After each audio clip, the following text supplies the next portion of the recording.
بسم الله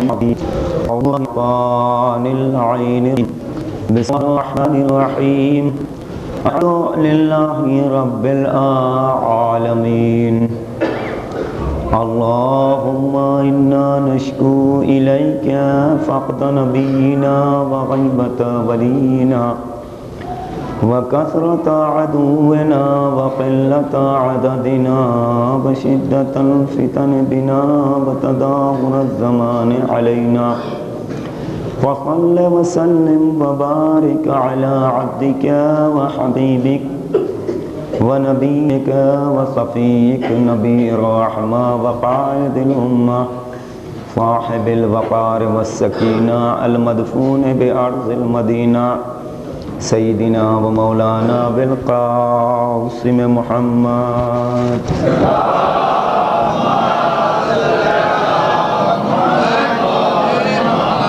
وآله الطيبين الطاهرين المعصومين المظلومين ولعنة الله على أعدائهم أجمعين من ليلنا هذا إلى قيام يوم الدين أما بعد فقد قال سبحانه تبارك وتعالى وقوله الحق بسم الله الرحمن الرحيم والله أخرجكم من بطون أمهاتكم لا تعلمون شيئا وجعل لكم السمع والأبصار والأفئدة لعلكم تشكرون صلوات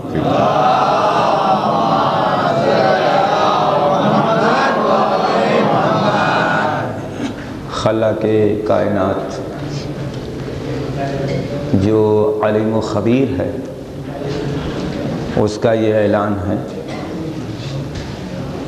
کہ اور اللہ نے تمہیں تمہاری ماؤں کے شکم سے ایسے عالم میں پیدا کیا ہے جب تم کچھ نہیں جانتے تھے لا تعلمون شیئا تم کچھ بھی نہیں جانتے تھے اب یہ اللہ کی مہربانی ہے اللہ کا یہ احسان ہے کہ اس پروردگار نے سننے کے لیے کان دیے ہیں دیکھنے کے لیے آنکھیں دی ہیں اور حقائق و مطالب کے ادراک کے لیے دل عطا کیے لعلکم تشکرون سبب کیا ہے شاید کہ تم اللہ کے شکر گزار بندے بن جاؤ یعنی اللہ یہ چاہتا ہی نہیں کہ کوئی انسان نافرمان رہے اللہ کو یہ گوارا ہی نہیں ہے کہ کوئی ناشکرہ بن جائے اللہ تو یہ چاہتا ہے کہ شکر ادا کیا جائے اور خصوصیت کے ساتھ بغیر کسی تمہید کے عرض کر دوں ماشاءاللہ ہمارے بھائی اتنے زیادہ آ گئے ہیں اب کہ اللہ نے شکر کو سب سے زیادہ حیثیت عطا کی اللہ نے شکر کو سب سے زیادہ حیثیت عطا کی ہے اور یہ شکر انسانیت کا جزو لازم توجہ فرمائیے گا اس لیے کہ سلسلہ میرا یہی ہے یہ شکر جو ہے یہ انسانیت کا جزو لازم ہے یعنی اگر کوئی انسان ہے اور کسی کا شکریہ نہیں ادا کرتا تو لوگ کہیں گے یہی کہ انسانیت بھی نہیں پائی جاتی ہے یا نہیں جو بات روز بولتے ہیں ہم وہی میں بھی بتا رہا ہوں لیکن ذرا ایک ایسے زاویے سے کہ ہمارے چھوٹے بھائی اور ہمارے نوجوان بھائی بھی متوجہ رہیں چھوٹے بچے بھی متوجہ رہیں انسانیت ہے تو شکر ہوگا اور شکریہ بھی ہوگا اب قرآن سے پوچھنا پڑے گا کہ شکریہ اور شکر کس کے لیے ہے تو شکریہ ظاہر ہے کہ اگر ہم دنیاوی زاویوں سے گفتگو کریں تو ہر شخص کا شکریہ ادا کر سکتا ہے یہ قرآن کی زبان ہے ہر شخص جو بھی انسان ہے دوسرے انسان کا شکریہ ادا کرے گا چائے پلاؤ بھائی مل گئی صرف اتنا ہی کہا تھا پی لی, اٹھ کے چلے گئے. ایک تو ماگی مل گئی, پی لی, اٹھ کے چلے گئے. اور جب چلے گئے تو ہو سکتا ہے کہ آپ صاحب شخصیت ہوں, صاحب حیثیت ہوں, وہ بیچارہ آپ کے سامنے کچھ نہ کہے, لیکن وہ بھی انسان ہے اور آپ بھی انسان ہیں. انسانیت کا جو تقاضا تھا اس کو آپ نے ختم کر دیا ہے. ختم کر کے یوں ہی چلے گئے. دوسرا انسان آیا, اس سے وہ انسان ضرور کہے گا کہ دیکھو اتنی انسانیت نہیں ہے کہ میں نے چائے پلائی, کم سے کم یہی کہہ دیتے کہ شکریہ. ہے یا نہیں ہے؟ دیکھیے روز مرہ یہ ہوتا ہے, کم سے کم یہی کہہ دیتے کہ شکریہ. بے مانگے مل گئی. اب تو اور زیادہ حق پہنچتا ہے کہ مطلب یہ کہ ہم ان کا شکریہ ادا کریں, اس لیے کہ ہم چاہتے تھے کہ ہمیں چائے ملے اور کوئی ایسا بندہ پیدا ہو گیا جس نے ہمیں چائے پلا دی. تو یہ کہنا ضروری نہیں ہے کہ بھائی تمہارا لاکھ لاکھ شکریہ اور لاکھ لاکھ احسان. اردو ادب میں بھی اگر آپ کہنا چاہیں تو انسانیت کے تقاضے کے مطابق ایک لفظ رکھی گئی ہے اور ایک فقرہ بنایا گیا ہے. کم سے کم آپ اتنا ہی کہہ دیں, ارے بھیا چائے بڑی اچھی تھی. یہ بھی شکریہ ہے. کیا کہہ رہا ہوں, ارے بھائی چائے بڑی اچھی تھی. کیا اچھا تم نے اس کے اندر میٹیریل شامل کیا. جتنی شکر ہونی چاہیے اتنی ہی شکر تھی, جس قدر دودھ ہونا چاہیے اس قدر دودھ, جتنی چائے کی پتی ہونی چاہیے اتنی ہی چائے کی پتی بھی تم نے استعمال کی ہے. یہ سب آپ کے شکریہ میں آ سکتا ہے. ہاں اگر آنکھیں دکھائیں گے اور کہیں گے ارے یار چائے کی پتی ڈالنے کا ڈھنگ نہیں ہے, یہ بھی تم نہیں جانتے کہ شوگر کے مریض بہت زیادہ پائے جاتے ہیں, ارے ذرا کم میٹھی بنائے ہوتے, ارے دودھ نہیں تھا کیا بھیا, تو یہ کیا ہوا بتائیے. یہ تکلیف اور زحمت میں ایک انسان کو ہم مبتلا کر رہے ہیں, بجائے یہ کہ ہم اس کا شکریہ ادا کریں اور ہم اس کے لیے زحمت اور مصیبت پیدا کر رہے ہیں. عزیزوں سوچو, جب انسانیت کا تقاضا یہ ہے کہ انسان کو اگر کوئی چیز مل جائے تو انسان کم سے کم اتنا ہی کہہ دے کہ ہاں بھائی میری ضرورت پوری ہو گئی, ہاں بھائی چائے اچھی تھی, ہاں بھائی تم نے نوحہ بڑا اچھا پڑھ دیا, مثلا اپنے گھر مجلس ہوئی تو. توجہ, یہ انسانیت کے تقاضے کے اعتبار سے مکمل ایک قاعدہ ہے, مکمل ایک ضابطہ حیات ہے. تو بتائیے وہ پروردگار جس کے بارے میں میں نے کل اشارہ کیا تھا کہ آپ نے تو اس سے کچھ نہیں مانگا تھا, آپ اور ہم آدم کی منزلوں میں کروٹیں بدل رہے تھے, ہمارے وجود کا کوئی ذریعہ نہ تھا, ہم جان بھی نہیں پاتے کہ آنکھیں کوئی چیز ہوتی ہیں, ہمیں یہ بھی نہیں معلوم تھا کہ کان سننے کے لیے ہوتے ہیں, ہم یہ بھی نہیں جانتے کہ زبان جو ہے وہ چکھنے کے لیے ہوتی ہے, ہم یہ بھی نہیں جانتے کہ دانت جو ہے وہ چبانے کے لیے ہوتے ہیں, ہم یہ بھی نہیں جانتے تھے کہ قدم چلنے کے لیے ہوتے ہیں, ہم یہ بھی نہیں جانتے کہ ہاتھ جو ہے یہ کام میں استعمال ہونے کے لیے ہوتے ہیں. ارے جس خدا نے آپ کو اتنا شاندار بنا دیا کہ خود اس نے اپنا قصیدہ پڑھا, فتبارک اللہ احسن الخالقین. بتائیے کیا وہ شکریہ اور شکر کا مستحق نہیں ہے؟ بتائیے. یہ اور بات ہے کہ وہ انسان نہیں ہے کہ آپ نے کہہ دیا کہ چلو بھائی چائے بڑی اچھی تھی, دل بڑھ گیا. ارے وہ دل رکھتا ہی نہیں. توجہ فرمائیے, بڑی توجہ. لیکن سب کچھ جانتا ہے اور سب کچھ محسوس کر سکتا ہے. توجہ فرمائیے آپ نے. ہم زندگی گزاریں 10 برس 20 برس 25 برس تک, پڑھتے چلے جائیں پڑھتے چلے جائیں, اداروں میں قدم رکھیں, چٹنی روٹی کھائیں, ناشتہ ملے نہ ملے مگر پڑھیں. توجہ, وظیفہ بٹے یا نہ بٹے مگر پڑھیں, والدین کما کما کے بھیجیں, کتاب کاپی قلم دبا, 20 برس تک چٹنی روٹی کھا کے ہم نکلے. ایک دن عزیزان محترم مرغا مل گیا تو سب کو سجھائی دیا, 20 برس جو میں نے چٹنی کھائی وہ کسی کو نہیں دکھائی دے رہی ہے. توجہ فرمائیے, یہ زحمات بتا رہا ہوں کہ علم کے حدود میں اور دائرے میں جب انسان قدم رکھتا ہے تو اسے کتنی پریشانیوں اور کتنی زحمتوں کا سامنا کرنا پڑتا ہے. لیکن جب یہی انسان اپنے نفس کو کنٹرول کر لیتا ہے, خواہشات نفسانی کو مار دیتا ہے اور اللہ کے بتائے ہوئے قانون پر عمل کرتا ہے, تو اب یہ امام بنایا جاتا ہے اور دنیا عوام ہوتی. توجہ فرما رہے ہیں آپ.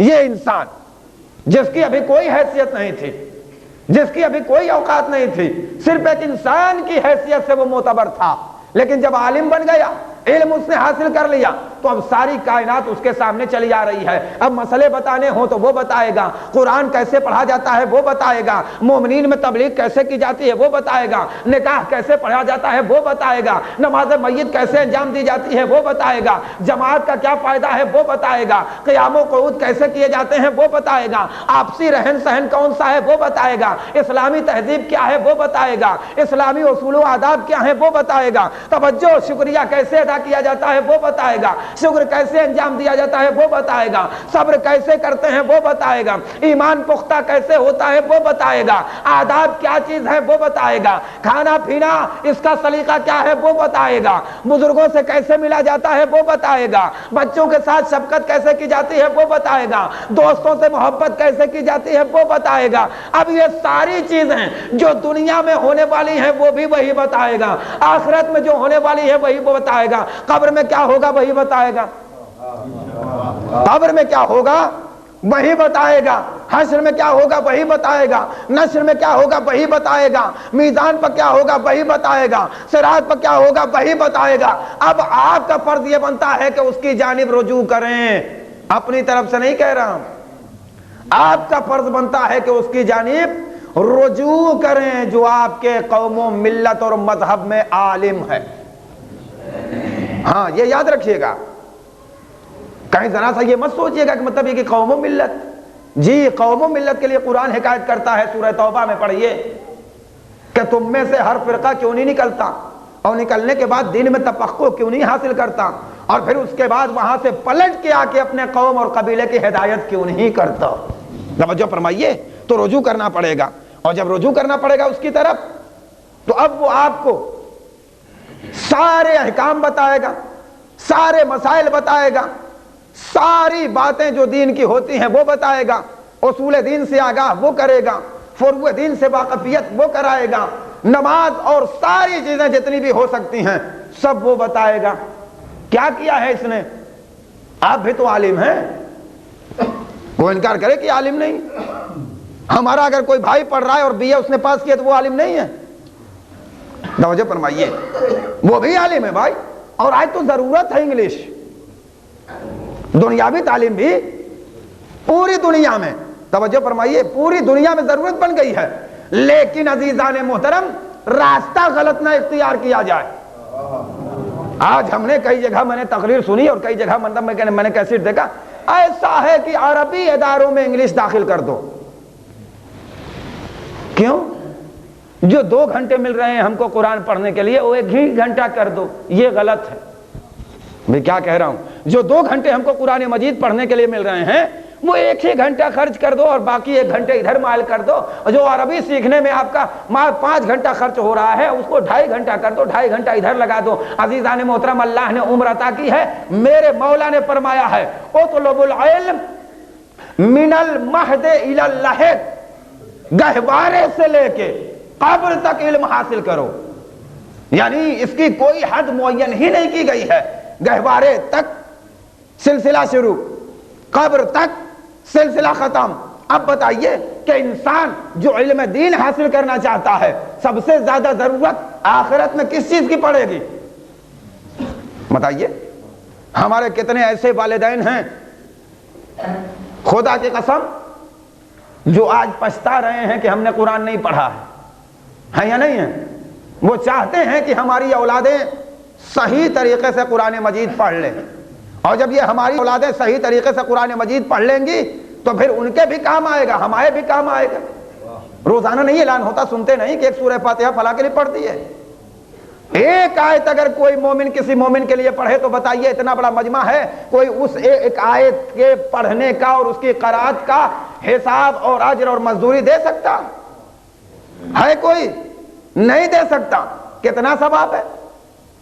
یہ تو ہمارا خلوص اور ہماری عقیدت اور ہماری انسانیت ہے کہ ہم اپنے ہی جیسے کے لیے پڑھ کے یہ بتا رہے ہیں کہ آج ہم ان کے لیے پڑھ رہے ہیں, کل دنیا ہمارے لیے پڑھے گی.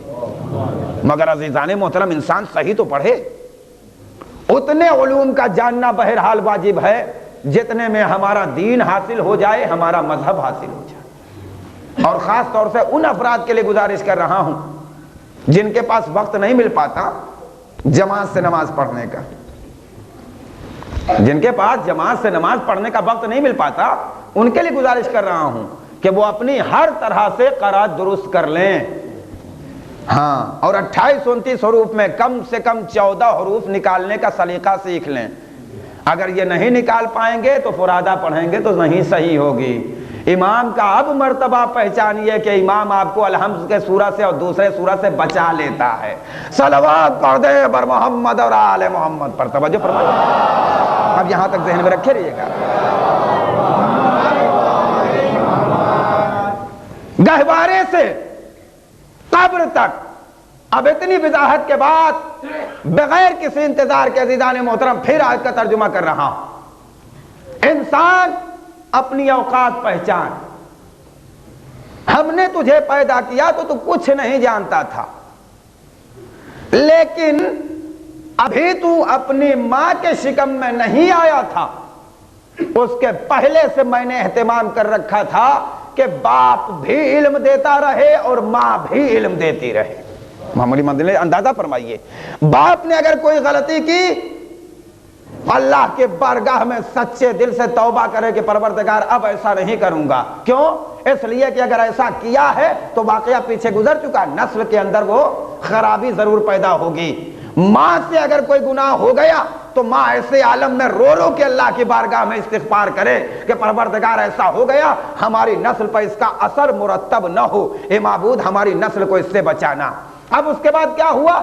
اب ہم اپنی ماں کے شکم میں جو اللہ کی طرف سے حد اور مدت معین ہے اتنے دنوں تک رہے، اور پھر اس کے بعد ہماری ماں اس منزل پر پہنچ گئی. یہ مت سمجھیے گا کہ یوں ہی مطلب یہ کہ ہم دنیا میں آ گئے ہیں. ہماری ماں ایسے عالم میں اس منزل پر پہنچ گئی کہ اگر اللہ کے ہاتھ میں حیات نہ ہوتی تو پھر کوئی بچانے والی طاقت نہیں تھی. اب اس سے زیادہ وضاحت نہیں کر سکتا.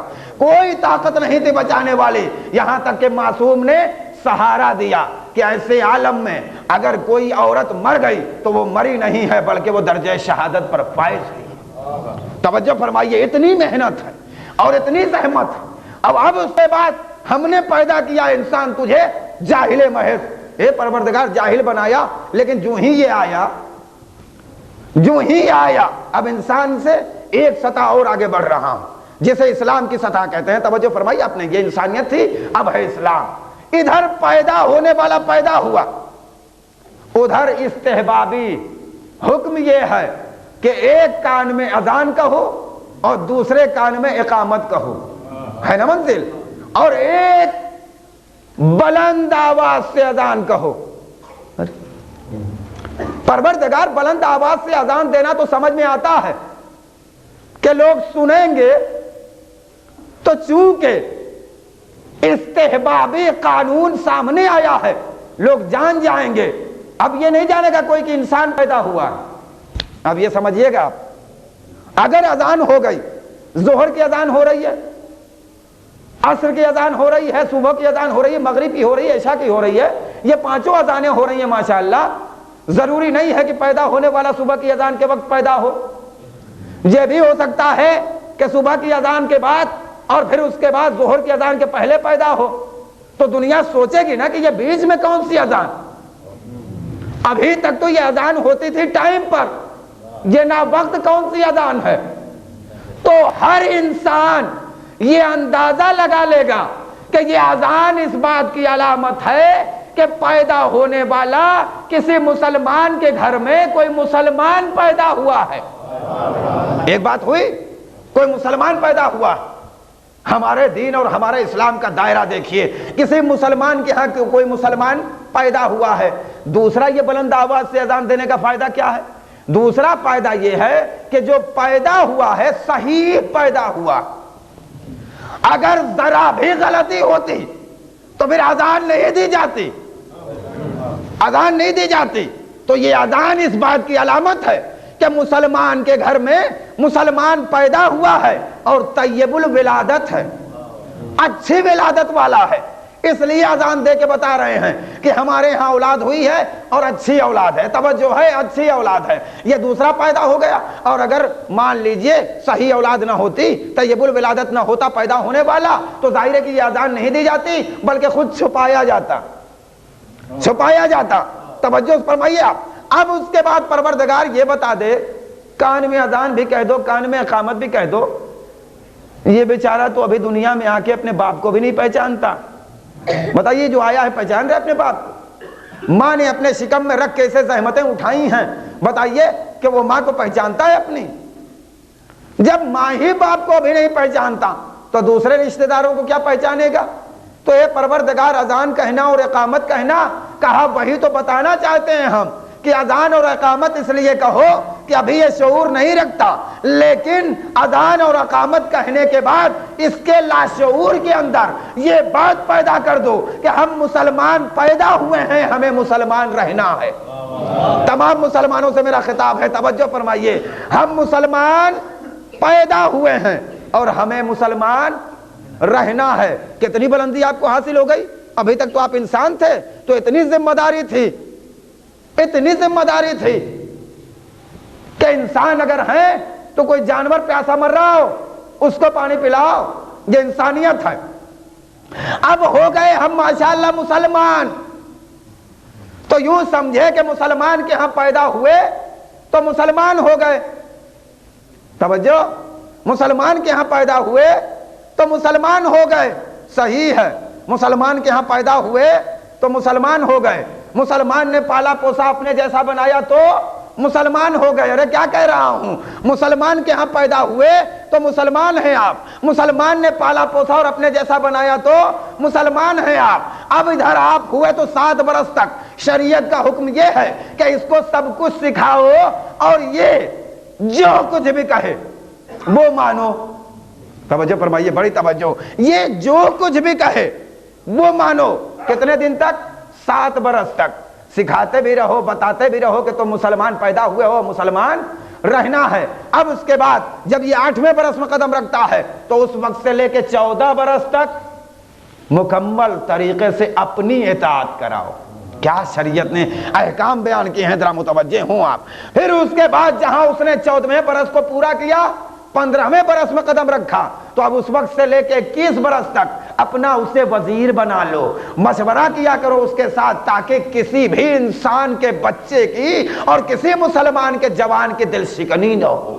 وہ سمجھے کہ ہمارے باپ ہماری بڑی عزت کرتے ہیں, وہ جانے کہ ہمارے باپ ہمارے ساتھ شفقت کے ساتھ. اے میرے بزرگوں, اگر ایسا کرو گے تو اب تمہیں محنت کرنے کی ضرورت نہیں پڑے گی کہ وہ جوان تمہاری تعظیم کرے. وہ جوان خود صبح اٹھ کے آپ کو سلام کرے گا, وہ جوان خود آپ سے مشورہ لے گا, وہ جوان خود آپ کی عزت کرے گا, وہ جوان خود آپ کا احترام کرے گا. اور اگر ذرہ برابر کہیں غلطی ہو گئی, بتائیے کون بھگتے گا یہ غلطی؟ سوچئے عزیزان محترم, ہم شعور رکھتے ہیں. تکلیف شرعی کب عائد ہوتی ہے؟ بالغ ہونے تک, حد بلوغ. ادھر ہم قدم رکھ رہے ہیں اس منزل میں. اب شریعت کہہ رہی ہے دیکھو ابھی تک تو تم باپ دادا کی وجہ سے مسلمان تھے.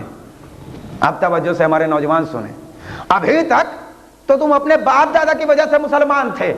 ماں نے کہا تھا کہ بیٹا لا الہ الا اللہ محمد رسول اللہ کہہ دو, تم نے کہہ دیا, نہ سوچا تھا نہ سمجھا تھا. جیسے ہمارے آبا و اجداد ہیں ویسے ہی ہم بھی ہیں, خوش تھے. لیکن ادھر تم نے قدم رکھا حد بلوغ کے اندر, ادھر شریعت نے پابندی لگائی کہ ابھی تک ماں باپ کا رٹا رٹایا کلمہ پڑھ رہے تھے, اب خود تو پڑھ کے مسلمان ہو لو.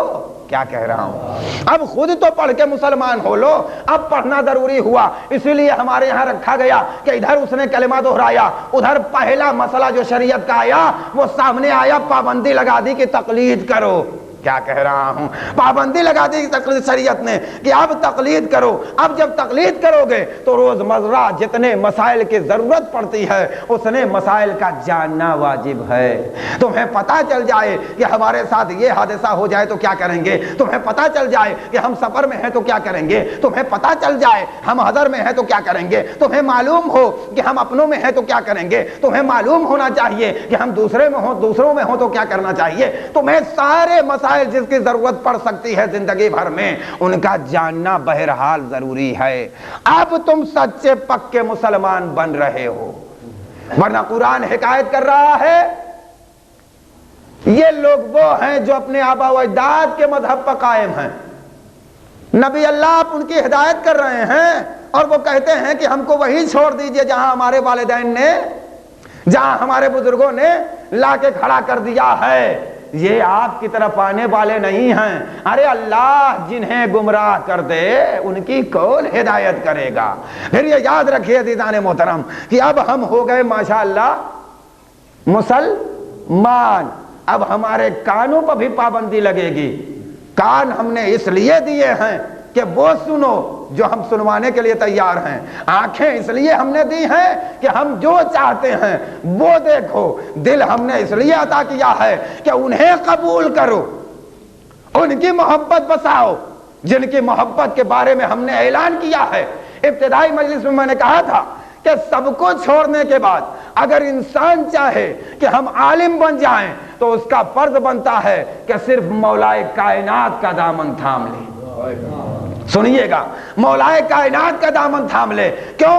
اس لیے کہ ہمارے سرکار مدینۃ العلم ہیں اور ہمارے مولا دروازہ ہیں۔ دامن تھامیے مولا کا۔ تین نعمتوں کا اللہ نے تذکرہ کیا ہے، سننے کے لیے کان دیے، دیکھنے کے لیے آنکھیں دی اور دل دیے۔ ان تین نعمتوں سے علم حاصل ہوگا۔ مولا کا دامن تھامیے، تینوں نعمتیں سیراب ہوں گی۔ ایک مرتبہ تصور میں ہم پہنچے سرکار کی بزم میں، سرکار نے اعلان فرمایا النظر الی وجہ علی عبادہ، علی کا چہرہ دیکھنا عبادت ہے۔ آنکھیں اس لیے دی ہیں کہ وہ دیکھو، آنکھیں اس لیے دی ہیں کہ وہ دیکھو۔ ایک مرتبہ لوگوں نے کہا یا نبی اللہ سب کے سامنے تو علی موجود ہوں گے نہیں؟ کہا سنو بات تو پوری سنو۔ کہا یا نبی اللہ فرمائیے۔ کہا ذکر علی عبادہ، علی کا تذکرہ عبادت ہے، تذکرہ کرتے جاؤ، سنتے جاؤ، عالم بنتے جاؤ۔ کہا یا نبی اللہ کبھی ایسا ماحول آ سکتا ہے کہ جب ان کا تذکرہ نہ کر سکیں؟ کہا تذکرہ نہیں کر سکتے تو حب علی عبادہ، علی کی محبت دل میں بسا لو۔ اللہ نے کہا کہ سن کے علم حاصل کرو، دیکھ کے علم حاصل کرو، دل میں اتار کے علم حاصل کرو۔ علی کا چہرہ دیکھو عالم بنو، علی کا ذکر کرو عالم بنو، علی کی محبت اتار لو، دل میں عالم بنتے نظر آؤ گے۔ اس لیے کہ ان کے جیسی ذات کائنات کے اندر دستیاب ہی نہیں ہو سکتی۔ یہ تو مسند قضا بچھا کے اعلان کرتے ہیں سلونی سلونی قبل ان تفقدونی، جو چاہے پوچھ لو ہم بتانے کے لیے تیار۔ اور اگر کبھی کوئی دوسرا دعویٰ کرتا ہے تو مردوں کی بات تو جانے دیجئے، ماشاءاللہ مومنہ عورتیں بھی ایسی ہوتی ہیں کہ فوراً آگے بڑھ کے جا کے پوچھ لیتی ہیں کہ بتا، ہے نا واقعہ، بتا ذرا بتا بتا کس کی اجازت سے آئی ہو یہاں؟ ارے بھائی آپ دعویٰ کر رہے تھے میں چلی آئی۔ کہا اگر اپنے شوہر کی اجازت سے آئی ہے تو شوہر لعنت کے قابل ہے اور سزا کے قابل ہے، اور اگر بے اجازت آئی تو تو سزا کی مستحق ہے۔ اس نے پورا واقعہ دہرا دیا۔ صلوات پڑھ دے بر محمد اور آل محمد پر توجہ فرمائیے، پورا واقعہ فرمایا سرکار نے کہ اگر مسند قضا بچھا دی جائے تو اتنا علم ہے میرے پاس کہ توریت والوں کا توریت سے جواب دوں، انجیل والوں کا انجیل سے جواب دوں، زبور والوں کا زبور سے جواب دوں، قرآن والوں کا قرآن سے جواب دوں۔ اے مولا توریت زبور انجیل پچھلے زمانے میں، ہاں ہم ماننے کے لیے تیار ہیں کہ قرآن سے قرآن والوں کا جواب دے سکتے ہیں۔ یہ کیسے آپ نے دعویٰ کر دیا؟ کہا نادان تجھے نہیں معلوم، میری ولادت کا تیسرا دن دیکھ لے، میری ولادت کا تیسرا دن دیکھ لے۔ قرآن جب نازل نہیں ہوا تھا، باقی کتابیں نازل ہو چکی تھیں، نبی نے اپنے ہاتھوں میں اٹھایا تو پوچھا پڑھو، میں نے کہا پڑھوں؟ کہا پڑھو۔ کہا کیا پڑھوں؟ کہا کل پڑھ دو۔ یہ نہیں کہا کہ یہ پڑھ دو یہ پڑھ دو، جی نہیں، ارے علی جو جانتے ہو پڑھ دو۔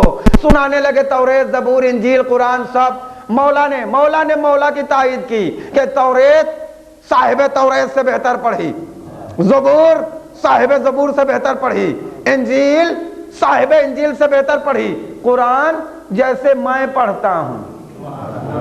ایک آیت بھی پڑھی ہے نہیں آپ انصاف سے بتائیے، اور تمام انسان اور مسلمان، ایک آیت بھی ابھی تک نبی نے پڑھی ہے؟ بتائیے، ایک آیت بھی ابھی نہیں پڑھی ہے، ابھی قرآن نازل ہی نہیں ہوا، اور کہہ رہے جیسے میں پڑھتا ہوں ویسے 38 برس سے لے کے 40 برس تک کے روایت ملتی ہے، غار حرا میں پیغمبر کی عبادت کو یہ مدت گزری، اور ایک دن آنے والی ایک مخلوق آئی جو چاروں طرف سے اعلان کر رہی ہے، اقرا یا محمد، پڑھو اے محمد، ادھر دیکھا پڑھو اے محمد، ادھر دیکھا پڑھو اے محمد، پیچھے سے آواز آئی پڑھو اے محمد، تو ایک مرتبہ سرکار نے کہا کیا پڑھوں؟ تو جن کی سمجھ میں یہ بات نہیں آتی وہ یہ کہتے ہیں کہ ارے کیسے پڑھوں؟ کیسے نہیں کہا، یہ کہا کہ کیا پڑھوں؟ تب حضرت جبریل نے کہا اقرا بسم ربک، اپنے رب کے نام سے پڑھو۔ یہ جبریل پڑھانے نہیں آئے تھے، بتانے آئے تھے کہ میرا نبی پڑھنا بھی جانتا ہے، میرا نبی پڑھانا بھی جانتا ہے، یہ آگے بتا رہے ہیں۔ کیا پڑھوں؟ کیسے پڑھوں؟ ہم پڑھا رہے ہیں، یہ نہیں کیا پڑھوں؟ نبی نے پڑھا، باقاعدہ طور پر پڑھا۔ پیغمبر اسلام نے 40 سال کے نبی ہوئے، اور کتنے سال کے نبی تھے تو مولا پیدا ہوئے؟ 30 سال کے۔ توجہ، 30 سال پہلے وزیر نے یہ کہہ دیا تھا کہ کیا پڑھوں، تو جس کا وزیر 10 برس پہلے ہی بتا رہا ہو کہ کیا پڑھوں، اس کا بادشاہ کہے گا کہ کیسے پڑھوں؟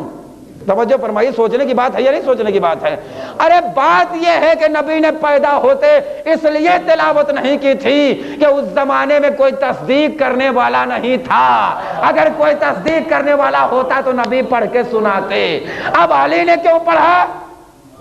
اس لیے پڑھا کہ نبی جیسا معتبر استاد موجود ہے، علی پڑھتے جاؤ میں تصدیق کرتا جاؤں گا، اس لیے پڑھ رہے ہیں۔ بحث علم کی عزیزان محترم، دیکھو اگر تم باب مدینۃ العلم سے تعلق رکھتے ہو اور تمہارا شہر علم سے لگاؤ ہے تو تمہارا بھی فرض بنتا ہے کہ کم سے کم اتنا زیادہ علم تو حاصل کرو کہ تمہیں تمام دین کی بات معلوم ہو جائے۔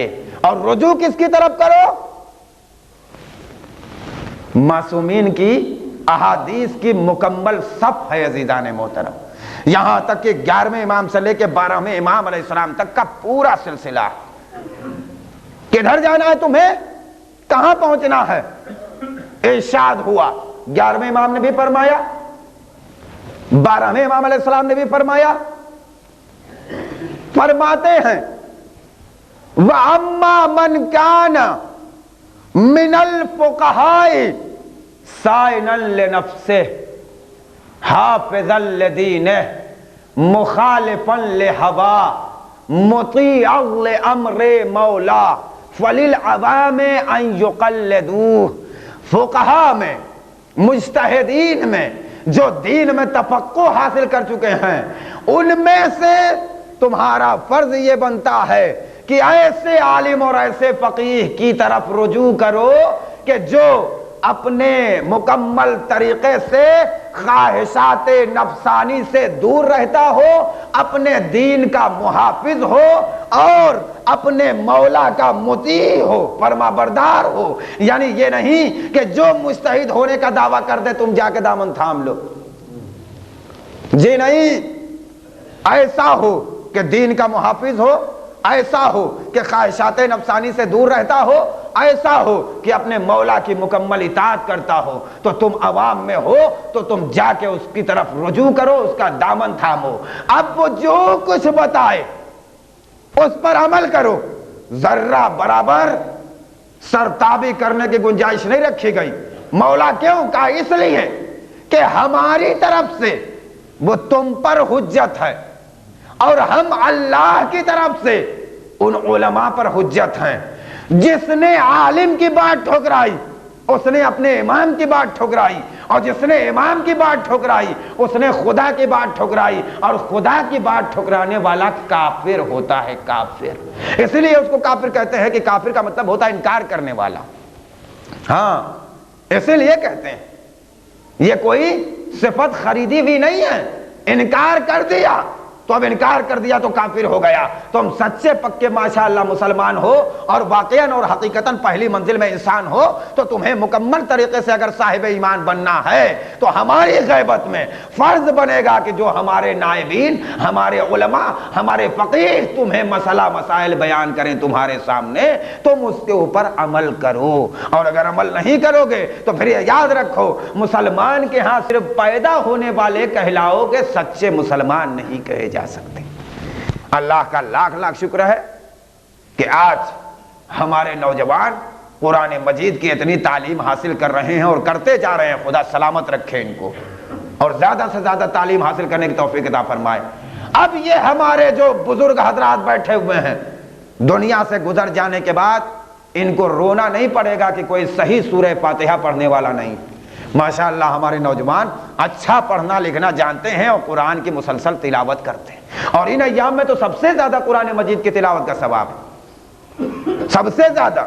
ارے کم سے کم یہ سوچ کہ ہم کو اور زیادہ قرآن پڑھنا چاہیے کہ ہمارے ہی مولا نے پیدا ہوتے پڑھا اور ہمارے ہی مولا یعنی سرکار دو عالم کا قرآن نازل ہوا، اور ہمارے ہی وہ رہبر اور رہنما ہے جو قرآن کی تعویل بھی بتا سکتے ہیں، قرآن کی تفسیر بھی بتا سکتے ہیں، قرآن کا ترجمہ بھی بتا سکتے ہیں۔ اسی لیے عزیزان محترم، میرے مولا ایک مرتبہ کھڑے ہوئے بات چل رہی تھی کہ یہ بتاؤ کون بتا سکتا ہے کہ قرآن میں کیا کیا ہے، تو کتنے ایسے نکل کے آئے کہ صحیح طریقے سے سورہ نہیں یاد تھا، لیکن ہمارے مولا کھڑے ہوئے تو انہوں نے کہا پوچھو علی سے، علی بتانے کے لیے تیار ہے کہ کتنی آیتیں زمین کے بارے میں ہیں، کتنی آیتیں آسمان کے بارے میں ہیں، کتنی آیتیں دریا کے بارے میں ہیں، کتنی آیتیں خشکی کے بارے میں ہیں، کتنی آیتیں اشجار کے بارے میں ہیں، کتنی آیتیں انسانوں کے بارے میں ہیں، کتنی آیتیں جانوروں کے بارے میں ہیں، کتنی آیتیں ملائکہ کے بارے میں ہیں، کتنی آیتیں عبد کے بارے میں ہیں، کتنی آیتیں معبود کے بارے میں ہیں، سب بتانے کے لیے علی تیار۔ اگر علی ابن ابی طالب کا چاہنے والا کوئی ہے اور جاہل رہ جائے تو آیت تا زندگی اوقات بتائے گی کہ اللہ نے احسان تو کیا تھا کہ علم حاصل کرنے کے لیے کان دیے تھے، آنکھیں دی تھیں، دل دیے تھے، مگر تم نے اپنے کو دور رکھا۔ اگر سچی محبت ہے اور واقعی حقیقی محبت ہے تو محبت کا تقاضا اطاعت ہے، اطاعت ہے محبت کا تقاضا۔ بڑا مان رہے ہیں، میں آیا ہوں 10-12 دنوں کے لیے اور ہمارے نوجوان ہمارے پاس آئے، میں نے ایک سے کہہ دیا بھائی ذرا ایک گلاس پانی دے دو، کہا دیکھیے جناب یہ نہیں ہو سکتا، ہم آپ کو مانتے ہیں، آپ کی نہیں مانتے۔ ہاں یہ اب بات سمجھ میں آ رہی ہے، یہ پانی وانی تو ہم سے مت مانگیے، ہم آپ کو مانتے ہیں۔ بتائیے ان میں ہمارے بزرگوں تو جانے دیے کوئی اچھا جوان آئے اور اس سے پوچھوں کہ بھیا بتاؤ اس کے دل میں میری محبت ہے، تو وہ بھی کہہ دے گا ارے سرکار آپ کو مانتا ہے آپ کی نہیں مانتا، تو محبت کیسی ہے؟ یعنی محبت کے لیے اطاعت ضروری ہے۔ جہاں تک لانا چاہتا ہوں توجہ سنیے، ہو سکتا ہے کہ آج کوئی نعرہ نہ لگے لیکن ذرا احساس کیجئے گا عزیزان محترم، بڑی توجہ سنیے گا، یہ ذہن میں رکھیے۔ میں جانتا ہوں 1 منٹ نہیں لگے گا اور سب کھڑے ہو کے نعرہ لگائیں گے، لیکن جو میرا فریضہ ہے وہ جلدی ادا نہیں ہو پائے گا۔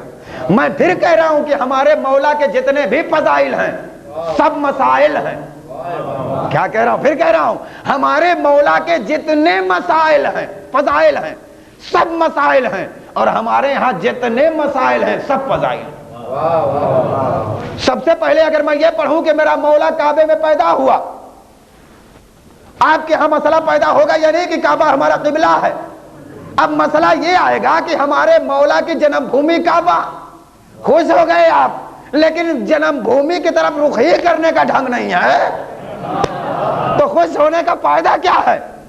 میرے مولا نے حالت رکوع میں زکات دی، ارے آیت اتر گئی، ارے یہ رکوع کیا ہوتا ہے بھیا؟ بتائیے رکوع کیا ہے؟ رکوع اچھا یہی بتا دیے، انگوٹھی تو ہم بھی جانتے ہیں یہ انگوٹھی، لیکن یہ نہیں کہا گیا کہ انگوٹھی دی ہے، یہ کہا گیا ہے کہ زکات دی ہے۔ پھر سوچنا پڑے گا یہ زکات کیا ہے، مسئلہ ہے یا نہیں ہے؟ وضاحت نہیں کروں گا، مسئلہ ہے یا نہیں ہے، بڑی توجہ سنیے گا۔ میرے مولا شب ہجرت سو گئے، مرضی اللہ کی لے لی، ارے بھیا سوئے تو کیوں سوئے، مسئلہ ہے یا نہیں ہے؟ جو کبھی نہ سویا ہو سویا کیسے، یہ بھی ایک مسئلہ۔ اور آگے بڑھیے، روٹیاں دے دیں،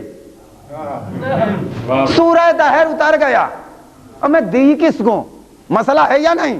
پتا چلے گا یتیم کو دی، اسیر کو دی، مسکین کو دی، یتیم خود مسئلہ، اسیر خود مسئلہ، مسکین خود مسئلہ۔ اب جملے کی قدر کیجئے گا، ارباب بلا ہیں آپ، عزیزان محترم، اہل بیت اطہار عمل کرتے جاتے تھے، قرآن بنتا جاتا تھا۔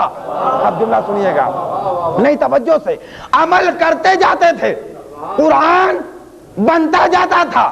قرآن اللہ کی زبان میں قانون ہے، اور قانون مسئلے کو کہتے ہیں جس پر چلا جاتا ہے۔ توجہ فرمائیے، کہاں تک لے کے جا رہا ہوں؟ مسئلہ وہ ہے جو ہمیں بتا سکے کہ ہدایت کا راستہ کون ہے۔ قرآن مکمل قانون، مکمل ضابطہ، یہ عمل کرتے جا رہے ہیں، قرآن مجید بنتا جا رہا ہے۔ خدا کی قسم دنیا والوں سے خطاب کر کے آج میں یہاں کہہ رہا ہوں کہ ہم جیسے اہل بیت کو مانتے ہیں ویسے ہی قرآن کو بھی مانتے ہیں، جیسے اہل بیت کی مانتے ہیں ویسے ہی قرآن کی بھی مانتے ہیں۔ توجہ فرما رہے ہیں آپ؟ اگر اللہ کی نگاہ میں اہل بیت کے اعمال پر قرآن سے بڑا کوئی تحفہ ہوتا، کیا کہہ رہا ہوں، تو اللہ وہ دیتا، قرآن نہیں دیتا۔ نہیں سمجھانے کی بات ہے، پھر کبھی سمجھاؤں گا۔ اگر اللہ کی نگاہ میں قرآن سے بڑی جنت ہوتی، قرآن سے بڑا کوثر ہوتا، قرآن سے زیادہ عظمت سلسبیل کی ہوتی، توبہ کی ہوتی، عرش اعظم کی ہوتی، تو اللہ کہتا لے لو، عمل کرتے جاؤ، لے لو۔ لیکن یہ 3 دن روٹیاں گئیں، 3 دن روٹیاں گئیں، اے پروردگار، ارے بھوکوں کو یہ آیتیں کیا پہنچائیں گی قوت؟ کہا خدا نے تم نہیں جانتے، میری نگاہ میں اگر قرآن سے بڑا کوئی تحفہ ہوتا تو اہل بیت کی روٹیوں کے عوض میں وہ عطا کرتا، لیکن سورہ دہر بھیج کے بتا رہا ہوں کہ اہل بیت کو جسمانی غذا کی ضرورت نہیں ہے، روحانی غذا کی ضرورت ہے۔ یہ تمہاری طرح کھانے پینے کے عادی اس لیے ہیں کہ تمہارے جیسا لباس پہنا کے بھیج دیا ہے۔ قرآن اور اہل بیت کو سمجھو تب میرے نبی کا قول سامنے آئے گا، ورنہ اگر میرے نبی کو تم دیکھو گے کہ تم ہمارے جیسے، تو جنت الفردوس کا ایک ڈرام جس میں 1 کنٹل جنت الفردوس آ جائے، 1 کنٹل، اس میں ڈبکی لگاؤ اور جتنے مشک ہو سکتے ہیں سب پوت ڈالو، لگا ڈالو نہیں، ہاں اس میں بھی نہا لو، پوت لو، بیٹھ جا، 2 منٹ نہیں گزرے گا کہ مکھی آ کے بیٹھے گی۔ کیا کہہ رہا ہوں، توجہ فرمائیے۔ ارے بھیا اتنا مہک رہے ہیں، اتنی خوشبو آ رہی ہے، ارے مکھی آ کے بیٹھ رہی ہے، کیا جاتا ہے؟ میں نے کہا معلوم ہے کہ مکھیاں کیوں بیٹھتی ہیں، آدمی کے اندر کثافت پائی جاتی ہے اس لیے مکھیاں بیٹھتی ہیں۔ تاریخ گواہ ہے کہ میرے نبی چاہے بیٹھے ہوں چاہے چل رہے ہوں، پوری زندگی گزر گئی 1 مکھی بھی نہیں بیٹھی۔ توجہ فرما رہے ہیں آپ؟ یہ ظاہری جسم بھی صرف ہم کو سمجھانے کے لیے اللہ نے دیا ہے، ہمارے جیسے، توجہ فرمائیے، ہاں ہمارے جیسے نہیں ہیں۔ آپ کا بال کیا شاندار، خدا نصیب کرے حج آپ حضرات کو، جتنے نہیں گئے ہیں اور جو لوگ جا چکے ہیں وہ پھر جائیں، جو لوگ پھر جائیں ان کے لیے تو اتنی زیادہ زحمت نہیں ہوگی، لیکن نئے ہمارے جوان اور نوجوان جائیں، بہت خوبصورت بال ہے۔ یہاں حجام کو چھونے نہیں دیتے، وہ ایک مشین چلاتا ہے، پھر اس کا کنگھی لگاتا ہے، تب کہیں جا کے کینچی کی منزل آتی۔ ارے صلوات تو پڑھیے محمد اور آل محمد پر، توجہ فرماتے ہیں۔ بال کاٹ دی، پہنچیے اس منزل پر، کیا اوقات اور کیا حیثیت ہے آپ کے بال کی؟ اچھا چلے اتنے احترام سے اس نے کاٹا، بال بھی کاٹا، پھینکا بھی، پیسہ بھی لیا، دیکھیں توجہ سوچئے، کاٹا بھی، پھینکا بھی، پیسہ بھی لیا۔ اور اگر واقعی آپ شریف اور عقل مند ہیں تو جائیے گا وہ بال مانگنے، ارے یار چھوڑو سر ہلکا کیا، ارے یار چھوڑو سر ہلکا کیا، یہ ہمارے بال ہیں، کہ اگر سر سے جدا ہو جائیں تو اس قابل نہیں ہوتا کہ ہم چھو بھی سکیں. دیکھیے دیکھیے ادبی اردو بول رہا ہوں, ہم چھو بھی سکیں. نبی کے بال کے بارے میں ملتا ہے کہ ایک بال اگر ہرقل بادشاہ کے تاج میں آ جائے تو درد سر دور ہو جائے. اور سنیے جناب عائشہ فرماتی ہیں کہ نبی کے بال کی روشنی کے سہارے اگر سوئی غائب ہو جائے تو میں ڈھونڈ لیا کرتی. ہے کسی کے بال کے اندر ہمت؟ یہ نبی کا بال. اچھا چلیے چلیے, لعاب دہن ہے نا, اس کی بھی دو قسمیں ہیں, یہ بھی آپ جانتے ہیں. ایک یہ ہے جو تھوکنے والا ہوتا ہے, نیچے آتا ہے, اور ایک ایسا ہوتا ہے کہ جس سے قرآن کے اوراق پلٹے جاتے ہیں. ارے ہے ایک ہی تھوک, لیکن جب تک آپ کے فضائے دہن میں ہے تب تک تو آپ نے قبول کیا ہے. اپنے نوجوانوں کو سمجھا رہا ہوں, جب تک فضائے دہن میں یہ تھوک ہے آپ نے قبول کیا ہے. لیکن جہاں کھکھار کے ایک بار تھوکا تو اب سیدھی لفظ دے دوں, تھوک کے کوئی شریف آدمی چاٹنا گوارا نہیں کرتا. شریف آدمی, یہ قید ہے. جب تک ہمارے فضائے دہن میں تھا یہ تھوک ٹھیک ہے, لیکن جہاں نکلا باہر, نبی کے فضائے دہن میں جب تک یہ لعاب تھا تو چوسنے والے امام بنے, چوسنے والے امام بنے. اور جب تھوک دیا تو جس کنویں میں پانی نہیں تھا اس میں میٹھا پانی پیدا ہوا. ارے جب دنیا نبی کے بال کا مقابلہ نہیں کر سکتی, نبی کے تھوک کا مقابلہ نہیں کر سکتی, پھر دوہراؤں گا, نبی کے تھوک کا مقابلہ نہیں کر سکتی, نبی کے بال کا مقابلہ نہیں کر سکتی, تو نبی کی آل کا کون مقابلہ کرے گا؟ سوچئے, مصلحت پہچانیے, ہمارے جیسے ہیں. توجہ سنیے, کہاں سے یہ ساری باتیں ہمارے اندر پیدا ہوں گی؟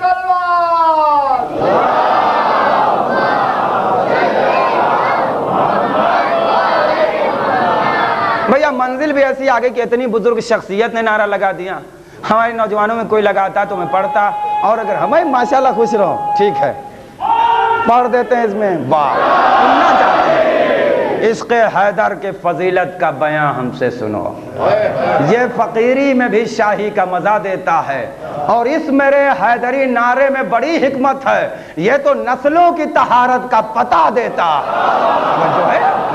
معمولی منزل نہیں ہے, انسان متوجہ ہو جانے, یوں ہی نہیں, نبی کی سنت ہے, پیغمبر اسلام کی سنت ہے, کسی مسلمان کو انکار کی گنجائش بھی نہیں ہے. اور اگر کوئی انکار کر دے گا تو مسلمان نہیں رہے گا, چاہے جس فرقے کا ہو. ہاں توجہ فرمائیے, چاہے جس فرقے کا ہو. اس لیے کہ نبی نے دیکھ لیا تھا 39 دن تک کہ بغیر لگائے کام نہیں چل رہا. نبی نے دیکھا تھا کہ اب کل 40واں ہو جائے گا. ارے نبی تو 39 دن تک صبر کر رہے تھے, خدا نے خود کہا کہ لگاؤ ورنہ 40واں ہوا. نادے علی مظہر العجائب, اے میرے حبیب نادے علی کا کوئی اور مسئلہ نہیں ہے کہ ترجمہ کروں. نادے علی کا مسئلہ یہ ہے کہ نعرہ حیدری لگاؤ تاکہ جسے پکارا جا رہا ہے وہ آئے اور لوگوں کا 40واں ہونے سے لوگوں کو بچائے. اسلام کا نہیں. یہ مت کہیے گا کہ اسلام کا ہونے والا تھا, جی نہیں. علی ابن ابی طالب کی مکمل ولایت کے سہارے اسلام کامل ہونے والا ہے, کوئی کچھ نہیں کر سکتا اسلام کا. اور کربلا میں امام حسین کی شہادت کے بعد اسلام محفوظ ہو گیا. یہ مت کہیے گا کہ اسلام کے لیے بہت بڑی آفت ہے. ارے جب علی موجود ہیں, اور ادھر یہ مت کہیے گا کربلا ہو چکا, اب اس کے بعد اسلام کا نام مٹایا جا رہا ہے, اسلام کے اوپر بہت زیادہ آنچ آ رہی ہے. عزیزان محترم, کربلا کے بعد مسلمانوں پر آنچ آ سکتی ہے. کیا کہہ رہا ہوں توجہ فرمائیے, کربلا کے بعد مسلمانوں پر آنچ آ سکتی ہے, اسلام پر آنچ نہیں آ سکتی. اس لیے کہ غدیر کے بعد کوئی اور نہیں آیا مکمل کرنے کے لیے, اور کربلا کے بعد اب کوئی اور بچانے نہیں آئے گا. یہ بچا لیا ہے, باپ کی ولایت نے مکمل کر دیا ہے, بیٹے کی قربانی نے محفوظ کر دیا ہے. اب ضرورت نہیں ہے قانون پہ اس کے تم چلو تو تم محفوظ رہو گے. آج بتائیے, پھر دوہراؤں جملہ, نیا واقعہ, برطانیہ اور امریکہ کی طرف سے امام کے حرم کے قریب ایام ادا میں چلتے پھرتے ذاکروں کو ڈالر بانٹے جاتے ہیں کہ تم اپنی مجلسوں میں ایسی بات کرو کہ مسلمانوں میں اختلاف پیدا ہو. معمولی منزل نہیں ہے، دیکھیے سب بتانا میرا فرض ہے. ہاں، روضہ خان کہتے ہیں، فارسی میں، قبلہ موجود ہے. پوچھنے والے نے پوچھا کہ یہ روضہ خان یہ بتا، یہ ذاکر یہ بتا کہ تو نے ایسی بات کیوں پڑھی، یہاں تو ایسا مجمع نہیں تھا. کہا چپے سے بتاؤں گا. کہا چلو، لے کے گئے. مسلسل یہ سلسلہ ہے، معمولی منزل نہیں ہے. کہا بات کیا ہے؟ کہا 50 درہم ملا. کہا 50 درہم میں ایسا کام کر رہا ہے؟ کس نے دیا ہے؟ فلاں نے. اس کے پاس پہنچے، کہا مجھ کو 100 ملا تھا. کس نے تم کو دیا تھا؟ کہا اس نے دیا تھا. مجھے 1000 ملا تھا. کیا کہہ رہے ہیں؟ توجہ فرمائیے عزیزان محترم، یہ دیکھیے ہمارا اسلام یہ کہتا ہے کہ المسلم اخو المسلم، مسلمان مسلمان کا بھائی ہے، اور المسلم من سلم المسلمون بیدہ ولسانہ، مسلمان وہ ہے جس کے ہاتھ سے اور جس کی زبان سے دوسرے مسلمان محفوظ رہیں. اگر کسی مسلمان کی غیبت کر دی تو اسلام گیا، کسی مسلمان کو تماچا مار دیا تو اسلام گیا، کسی مسلمان کا حق چھین لیا تو اسلام گیا، کسی مسلمان کو ستایا تو اسلام گیا، کسی مسلمان کی غیبت کی تو اسلام گیا، کسی مسلمان پر بہتان باندھا تو اسلام گیا. معلوم ہے کیسے مسلمان ہیں ہم اور آپ؟ بزرگوں کی حمایت ہے، ان کا صحیح اسلام تھا کہ ہم تک پہنچا. اب ہمارا فرض ہے کہ بالغ ہوں تو کہیں اے پروردگار تو ایک ہے، کہیں کہ محمد اللہ کے رسول ہیں، کہیں کہ علی ابن ابی طالب مومنین کے امیر ہیں اور اللہ کے نبی کے بلا فصل جانشین اور وزیر ہیں. معمولی منزل نہیں، کہیں تصور پیدا کریں اسلام کی. ورنہ ماضی دیکھ لیں، اسلام کا ماضی ابتدائی زمانہ ہے اسلام کا، ابتدائی زمانہ. اور قرآن حکایت کرتا ہے کہ 3 گروہ پائے جا رہے ہیں، 3 گروہ. ایک وہ مشرکین اور کافرین جن کی نظر میں وحدہ لا شریک کی کوئی حیثیت نہیں ہے. توجہ، وہ مطمئن ہے. کیا آپ بھی سوچیں گے وہ مطمئن ہے؟ ارے یہ کافر مطمئن ہے. دوسرا گروہ جو اسلام والوں کا گروہ ہے، یعنی مسلمین کا، یہ گروہ بھی مطمئن ہے. اب ایک گروہ ایسا ہے جو بے چین ہے، قرآن حکایت کرتا ہے. اور وہ کون سا گروہ ہے؟ وہ گروہ ہے منافقین کا. قرآن حکایت کرتا ہے کہ منافقین جب کافروں کے پاس سے آگے بڑھتے ہیں تو آ کے مسلمانوں میں کہتے ہیں کہ ہم تمہارے میں، اور جب مسلمانوں کے پاس جاتے ہیں تو کافروں سے کہتے ہیں کہ ہم تمہارے میں تو ہی ہیں، ہم تو ان کو بنا رہے تھے، ہم تو مسلمانوں کو بنا رہے تھے. قرآن میں اللہ اعلان کرتا ہے یخادعون اللہ والذین آمنوا. ارے یہ بنا رہے تھے اللہ کو، یہ بنا رہے تھے اہل ایمان کو. ارے یہ اللہ اور اہل ایمان کو کیا بنائیں گے؟ اللہ خود انہیں بنا رہا تھا، اللہ خود انہیں بنا رہا ہے کہ اپنی اوقات اور اپنی حیثیت پہچانو انسانوں. نفاق سب سے بڑی بیماری ہے عزیزان محترم، ادھر کی ادھر کرنا یہ سب سے بڑی بیماری ہے. اور یاد رکھیے حضرت شیطان نے بھی یہ قبول نہیں کیا. ہاں ختم ہے، قرآن پڑھ رہا ہوں. شیطان نے سجدہ نہیں کیا، اللہ نے کہا کر سجدہ، کہا نہیں کروں گا. ارے کر لینا چاہیے تھا، کر لینا چاہیے تھا نا. شیطان نے کہا جی نہیں، دل کہہ رہا ہے مت کرو، تو زبان سے کہا کہ نہیں کروں گا. دل کہہ رہا ہے مت کرو تو زبان سے کہا میں نے کہ نہیں کروں گا. دل میرا کچھ کہے اور زبان سے اقرار کروں. ارے کافر بن جانا اچھا ہے، منافق بننا اچھا نہیں ہے. اسی لیے قرآن میں اللہ نے اعلان کیا، اس نے انکار کیا، اس نے تکبر کیا. وَكَانَ مِنَ الْكَافِرِينَ، اور وہ کافروں میں سے تھا. منافق کی کہیں لفظ شیطان کے لیے قرآن میں نہیں آئی ہے. جہاں جہاں کہا گیا ہے ابلیس کو اور شیطان کو کافر کہا گیا ہے. شیطان نے منافقت گوارا نہیں کی، اور ہم انسان ہیں بغیر ادھر کے ادھر کیے ہوئے ہمیں چین ہی نہیں ملتا. سوچیں عزیزان محترم، سکون ہی نہیں ملتا، کتنی بڑی ذمہ داری ہے۔ اب یہ بتانا چاہتا ہوں کہ کیوں چین نہیں ملتا، کیوں چین نہیں ملتا؟ یہ ہمارے بزرگوں کی غلطیوں کی وجہ سے چین نہیں ملتا۔ مولا فرماتے ہیں مولا کے لیے یا علی حبک ایمان، اے علی تمہاری محبت ایمان، وبغضک کفر و نفاق، اور تمہاری دشمنی کفر بھی ہے نفاق بھی ہے۔ اے علی تم سے وہی دشمنی رکھے گا جو یا تو کافر ہوگا یا منافق ہوگا، جس کے نطفے میں خرابی ہوگی، اور تم سے وہی محبت کرے گا جو طیب الولادت پیدا ہوگا اور مومن پیدا ہوگا۔ شیطان نے نہیں گوارا۔ اب 5ویں پارے کے اختتام کے کچھ پہلے کی آیت کیا بتاتی ہے کہ یہ اتنا بڑا عہدہ پانے والے منافقین بیچارے رہیں گے کہاں؟ اتنی بڑی جگہ بھی تو چاہیے۔ اعلان ہوا ان المنافقین فی الدرک الاسفل من النار، والمحصنات میں پڑھیے، اختتام کی آیت پڑھ رہا ہوں۔ ان المنافقین فی الدرک الاسفل من النار، یہ منافق جہنم کے سب سے نچلے طبقے میں ہوں گے، سب سے نچلے طبقے۔ بتائیے عزیزان محترم، سوچیے کتنی بڑی یہ بیماری ہے۔ یہ ہماری روحانی بیماری ہے۔ جب یہ پیدا ہو جاتی ہے تو کینسر ہو جاتا ہے، ناسور بن جاتا ہے۔ ارے ہمارے جسم میں اگر کوئی بیماری ہو تو اس کا علاج کرتے ہیں، بتائیے ہماری روحانی بیماری یہ نفاق ہے، اس کا کیسے علاج کریں؟ تو اس کے لیے بھی دوا بتائی گئی ہے، جیسے جسمانی علاج کے لیے دوا بتائی گئی ہے۔ مولا کی محبت میں اس قدر شیشار ہو جائیے کہ نفاق خود بخود ختم ہو جائے۔ اسی لیے تو معصوم نے فرمایا اللہ کے حوالے سے، لَبِجْتَمَعَ النَّاسُ عَلَىٰ حُبِّ أَمِيرِ الْمُؤْمِنِينَ لَمَّا خَلَقَ اللَّهُ النَّارَ، اگر پوری کائنات علی کی محبت پر جمع ہو جاتی تو خدا جہنم بناتا ہی نہیں۔ معمولی منزل نہیں، سوچیں آپ۔